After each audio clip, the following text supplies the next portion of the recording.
Agora,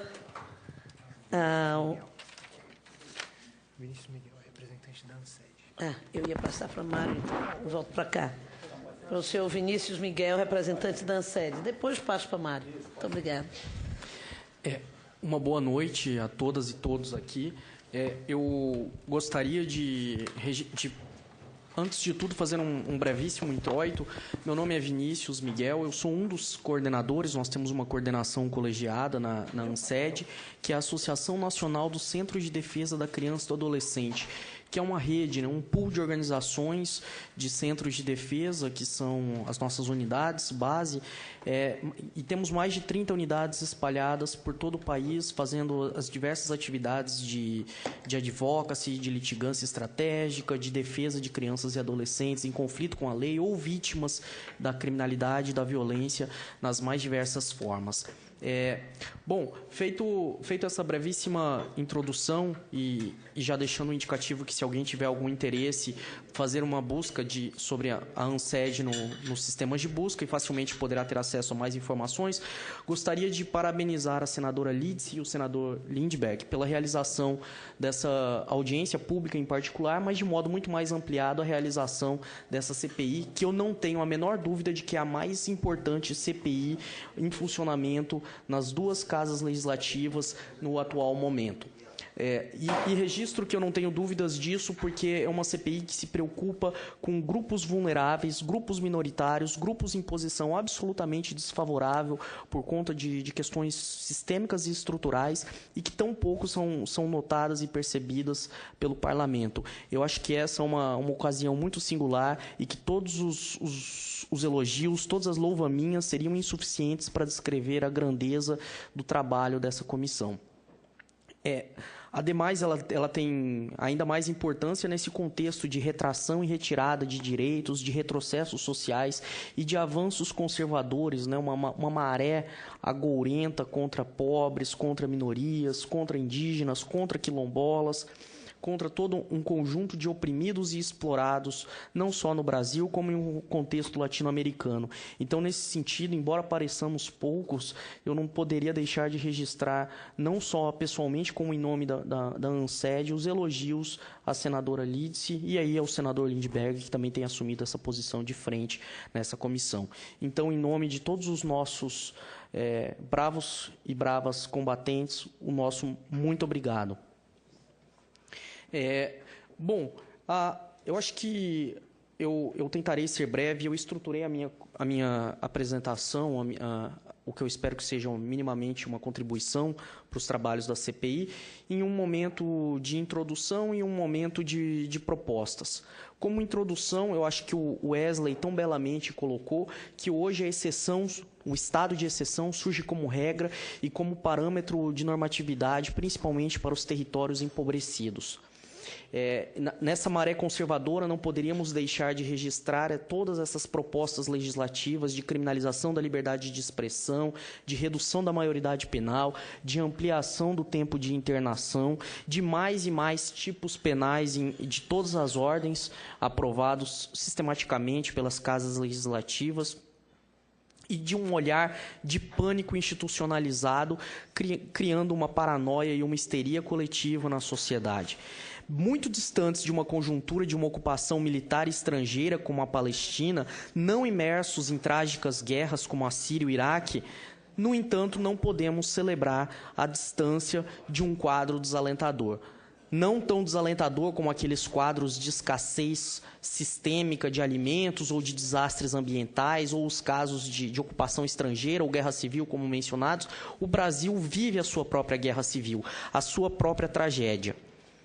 Temos um paradoxo, aí muito bem posto, de como promover a dignidade humana em uma era de extremos. Um país que, embora muito tenha avançado, ainda convive com profundas desigualdades e assimetrias sociais. Não podemos perder de vista que a negação de direitos sociais, econômicos e culturais, a pobreza extrema e a miséria também assassinam a juventude. Isso é algo que jamais podemos perder de vista.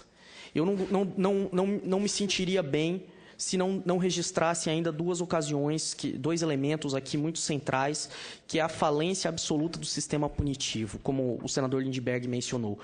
Hoje, nesse exato momento, o sistema socioeducativo do estado do Ceará está em bancarrota. Inúmeras rebeliões, assassinatos, denúncias de torturas, e que isso é simplesmente algo representativo, significativo do que é o sistema punitivo para e contra a juventude. O Ceará não é o único caso. Outro exemplo, outro caso que eu também não dormiria em paz se deixasse passar essa oportunidade de registrar, é o assassinato de outros grupos de crianças e adolescentes também sobejamente desprezados, a juventude quilombola e a juventude indígena.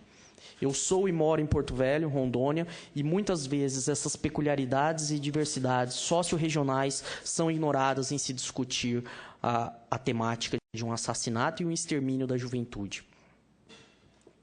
Bom, nesse caso, temos uma sociedade do espetáculo, em que a violência surge como mediadora social. O sofrimento é mais e mais pedido. Obviamente, o sofrimento imposto, como Wesley também anotou, a uma população absolutamente desprezada, excluída de políticas sociais e desassistida pelo Estado. Estado esse que se apresenta como uma grande estrutura capaz de promover uma nova forma de violência, além da violência social, a violência de Estado, retroalimentando uma paranoia coletiva e uma síndrome do pânico, não como uma psicopatologia individual e um caso à parte, mas algo generalizado e socialmente enraizado. A hipertrofia do cárcere como instrumento de gestão da miséria, nesse quadro de luxúria punitiva, parece coroar todo esse cenário. Queremos mais e mais prisões, mais e mais cadeias. Queremos mais e mais punições para todos aqueles que acabamos por eleger como inimigos da ocasião, como inimigos do momento. E aí, já partindo para a questão de alguns achados, eu gostaria de ter a oportunidade de encaminhar isso como um breve relato por escrito para essa comissão, mas o que acaba sendo o restante dessa receita da morte é um acesso de armas, uma conjuntura de álcool, privação de direitos e de lazer. Numa ausência de cultura, a violência e a morte são, sim, um espetáculo. A ausência de accountability, né? A ausência de mecanismos de controle das forças de segurança. O PL 4471, que versa sobre o fim dos autos de resistência, encontra-se paralisado, estancado. Há uma incomunicabilidade dos órgãos de segurança, que acarreta todo um conjunto contraditório de medidas, sem uma autuação pautada em inteligência e investigação, mas sim um modelo belicoso de guerra que manda jovens pobres que são policiais para matar e serem mortos por outros jovens que não são policiais e que caíram nas garras do crime. Nesse exato momento, falamos em um amesquinhamento do direito de defesa, quando quando inexistem estruturas suficientes para o atendimento dos hipossuficientes, não há defensoria pública, não há advocacia pro bono em larga escala, não há nomeação de advogados dativos, e isso estimula uma política de hiperencarceramento e dificulta a responsabilização não só do Estado, como de atores individuais que tenham cometido ilícitos contra a juventude. E há, de modo muito mais amplo, impunidade e negativa do acesso à justiça. Parte final, se me permite, presidente, eu rascunhei algumas mudanças, encaminhamentos, que eu chamaria de, no desenho institucional, nós precisamos ampliar o controle de armas de fogo, principalmente focalizando o tráfico internacional. Sou de uma região de fronteira, Rondônia. O Brasil é um país fronteira, né? Há uma fronteira seca, fronteira molhada, com todos os cantos.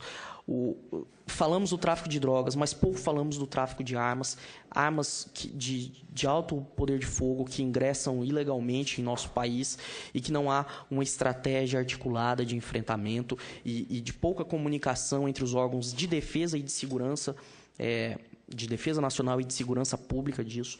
Não temos mecanismos de uma cultura de paz e de não violência, com a promoção de valores do diálogo e de uma educação em direitos humanos, inclusive com o fomento de organizações da sociedade civil, da imprensa e universidades. Não temos uma estratégia ou uma política que fomente métodos desencarceradores, como a justiça restaurativa e terapêutica, ou formas de responsabilização que não visem exclusivamente a inserção do indivíduo no sistema prisional. E aí não podemos deixar de lembrar, sempre e toda vez, que o cárcere é uma caríssima fábrica de tormentos e de degradação do humano. Precisamos pensar ainda mais canais que permitam a recepção de denúncias, o escoamento de notícias de violações de direitos e avaliações de políticas. E aí, já que falamos do extermínio da juventude, algo que pense o protagonismo da juventude. Em termos de segurança pública, é necessário discutir e pensar em diálogo com as estruturas de segurança, com as universidades e com a sociedade, o aumento do tempo preparatório para o ingresso na carreira dos integrantes de segurança, com uma melhor formação, uma melhor capacitação. É necessário, além do tempo preparatório inicial, o investimento em programas de formação continuada, também com ativa participação da sociedade e universidades.